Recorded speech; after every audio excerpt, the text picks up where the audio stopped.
Waalaikumsalam warahmatullahi wabarakatuh. Bismillah, alhamdulillah, wassalatu wassalamu ala rasulillah. La haula wa la quwata illa billah, amma ba'du. Bapak Ibu jamaah sholat zuhur yang dirahmati Allah, setelah kematian kita ada 3 hal yang akan bisa menambah pahala kita ataupun bisa mengurangi dosa kita. Salah satunya adalah anak kita. Bapak Ibu, sehebat apapun kita beribadah, hisab kita belum selesai kalau hisab kepada anak kita belum selesai. Maka dalam Al-Quran kita diperintahkan untuk menjaga diri dan keluarga kita. Bismillahirrahmanirrahim, bareng-bareng. Bismillahirrahmanirrahim. Qu anfusakum wa ahlikum nar. Jaga diri kalian dan keluarga kalian dari api neraka. Pada saat Rasulullah menerima wahyu tersebut dan menyampaikan kepada para sahabat, ada sahabat yang bertanya bagaimana cara menjaga keluarga.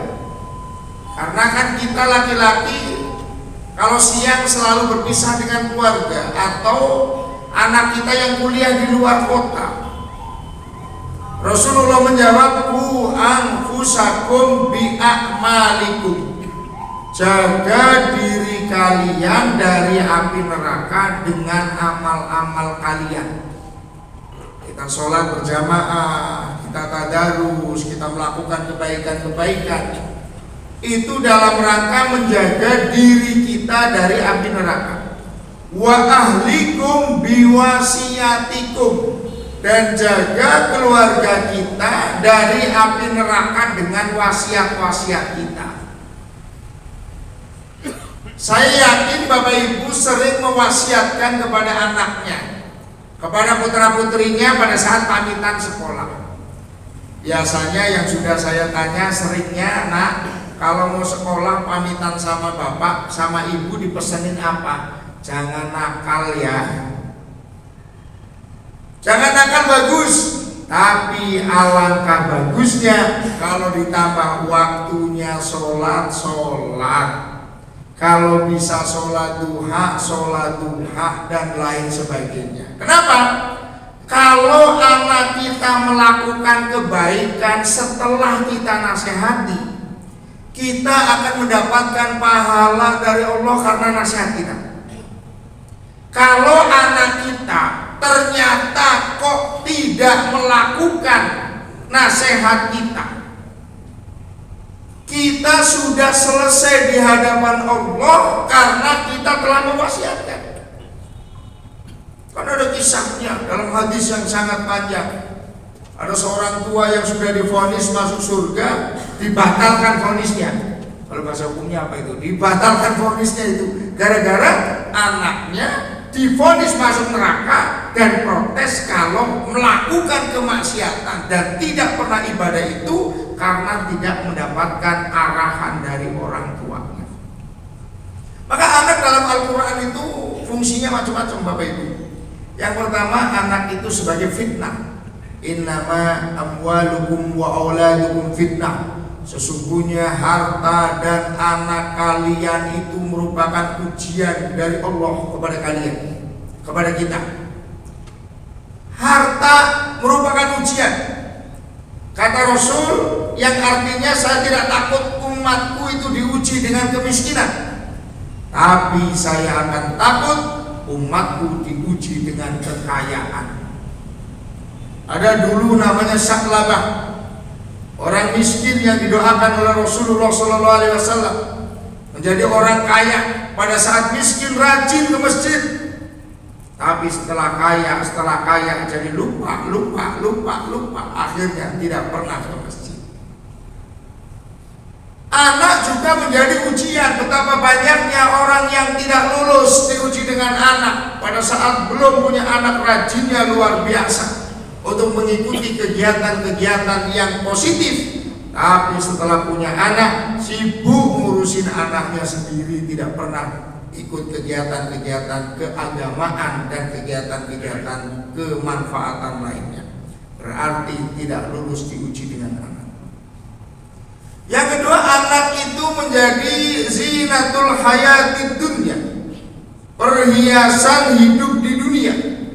Al-malu wal banun zinatul hayatid dunya, bahwa harta dan anak kalian itu merupakan perhiasan hidup di dunia. Apa itu perhiasan? Yang biasa dipamerkan. Kalau kita baru punya perhiasan, umpama baru punya cincin, baru punya mobil, baru punya, pokoknya yang perhiasan lah. Ibu-ibu baru dibeliin kalung, itu biasanya dipamerkan. Ternyata di dalam Al-Quran disebutkan ada anak yang fungsinya hanya perhiasan hidup di dunia. Contoh, kalau kita sekarang yang sudah umur 45 ke atas kan, kalau yang dobrolin sudah anak, bahkan kadang cucu yang dobrolin. Sudah bukan kita lagi, tapi bagaimana anaknya, di mana anaknya. Kadang-kadang, anak saya jadi direktur, anak saya baru lulus ini, baru ini kuliahnya di sini. Tapi pada saat ditanya, yang jadi direktur, yang kuliahnya di sini, yang jadi ini, gimana? Sholat nggak? Waduh, saking sibuknya nggak sempat sholat. Bisa ngaji nggak? Nggak bisa ngaji. Lah anak model seperti ini disebutkan dalam Al-Quran hanya perhiasan hidup di dunia tok. Maksudnya apa?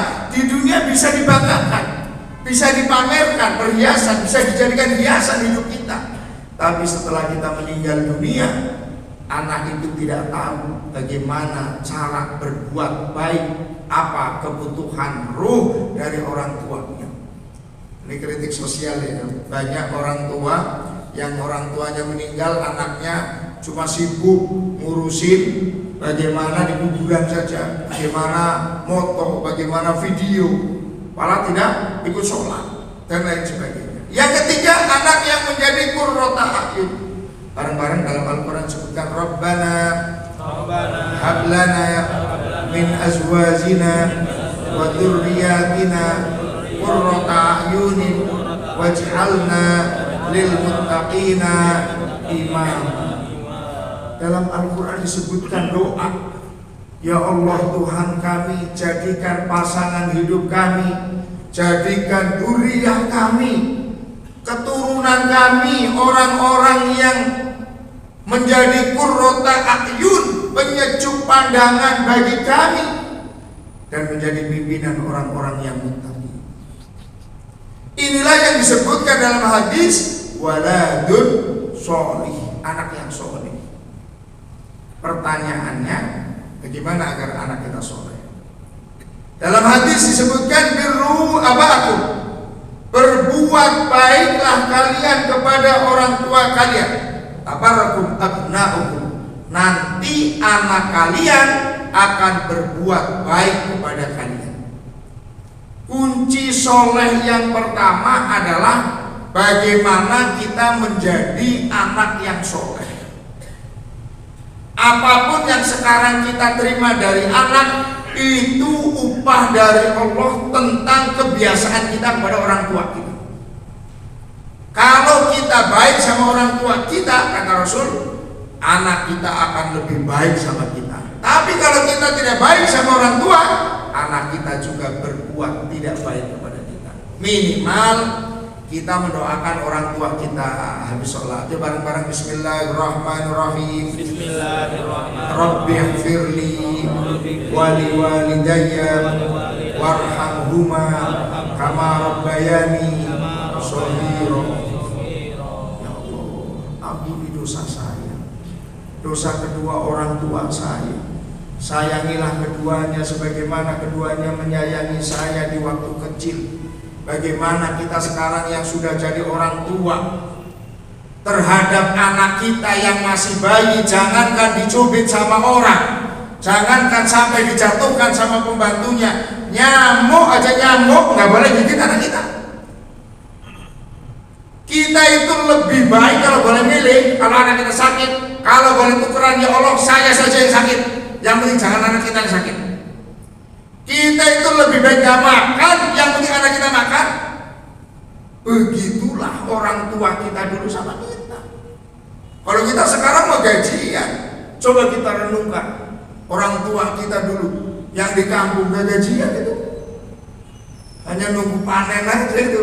Kalau panen, bagaimana jerih payahnya orang tua kita terhadap kita. Maka yang hadir di sini adalah orang hebat, tapi kehebatan kita bukan semata-mata karena kepintaran kita, bukan semata-mata karena gelar kita, pasti karena ada tirakatnya orang tua untuk kita. Maka orang tua yang hebat itu orang tua yang apa? Orang tua yang bisa menjadikan anaknya hebat. Orang tua kita pasti hebat karena insya Allah kita hebat. Bisa sujud kepada Allah karena cubitan orang tua, karena jeweran orang tua. Coba kalau dulu orang tua kita membiarkan habis maghrib main aja kita. Zaman dulu kan enggak, saya di Cilacap zaman dulu sebelum maghrib udah balik rumah. Kalau enggak ke musola, ke masjid, ya di rumah. Habis maghrib baru boleh keluar. Coba kalau dulu gak digituin, sekarang gak kenal Allah, gak mau sujud kepada Allah. Ceweran orang tua kita dulu menyebabkan kita sekarang kenal Allah, kenal Rasulullah, mau membaca Al-Quran, mau sujud, mau duduk bersimpu untuk mengharap ridho Allah Subhanahu wa ta'ala. Begitu juga bagaimana kita prosesnya terhadap anak kita. Apalagi anak kita Bapak Ibu sekarang itu sedang dijajah yang luar biasa. Perang ideologi, perang pemikiran, perang kebudayaan, ada lagi judi online, apalagi kecanduan game dan lain sebagainya. Zaman dulu saya di Cilacap itu mau nonton TV, itu kayaknya sekelurahan itu yang punya TV baru 1 atau 2. Sekarang tiap rumah itu TV-nya lebih dari 1. Tapi anak-anak udah gak doyan nonton TV sekarang. Kenapa? TV-nya sudah digenggaman semua. Ini kan perang yang luar biasa. Dan orang tua yang telah meninggal dunia tahu tentang perilaku anaknya, tahu tentang perbuatan kita. Maka kita di samping mendoakan orang tua, Bapak Ibu, kalau kita ada sedekah, ajak nama bapak ibu kita untuk serta dalam sedekah kita. Maka kayak tadi ada kata amal, Bismillah saya niat sedekah untuk saya dan almarhum orang tua. Apa bisa? Bisa. Ada seorang anak muda datang kepada Rasul, ya Rasul, ibu saya meninggal mendadak, tidak pesan apa-apa, tidak ngomong apa-apa, tapi saya menduga kalau ibu saya bisa ngomong, ibu saya ngomong sedekah. Bagaimana kalau saya sedekah atas nama ibu saya? Kata Rasul, nah silakan. Anak muda itu kembali ke rumah, datang lagi kepada Rasul bawa sekeranjang kurma. Ya Rasul, saya mohon kamu menjadi saksi bahwa saya sedekah sekeranjang kurma ini atas nama almarhumah ibu saya. Ya, kamu dapat pahala dan orang tuamu, ibumu dapat pahala.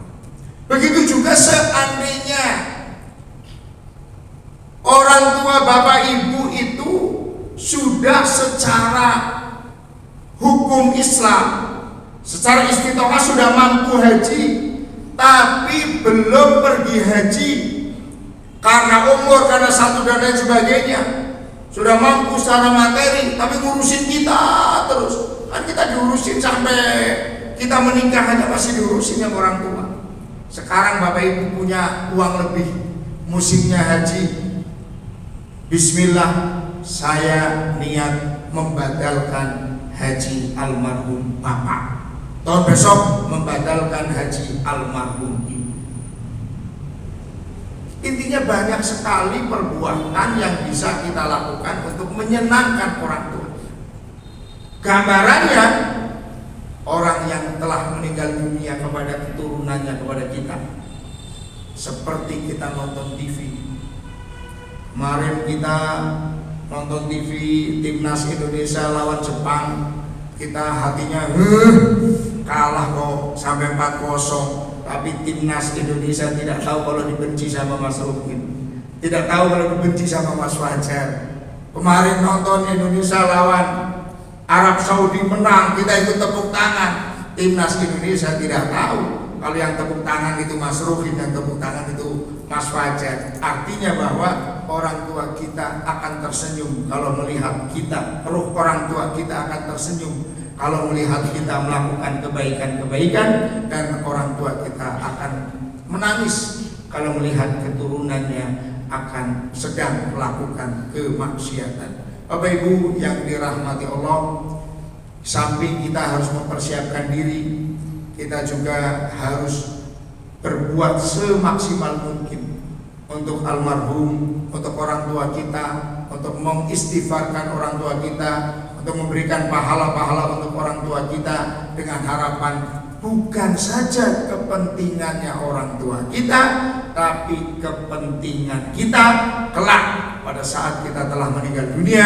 akan mendapatkan sesuatu yang sama yang kita berikan kepada orang tua kita. Mudah-mudahan kita sehat, panjang umur, kalau toh meninggal dalam keadaan husnul khotimah, dan akhir ucapan kita mengucapkan la ilaha illallah Muhammadur Rasulullah. Assalamualaikum warahmatullahi wabarakatuh. Waalaikumsalam.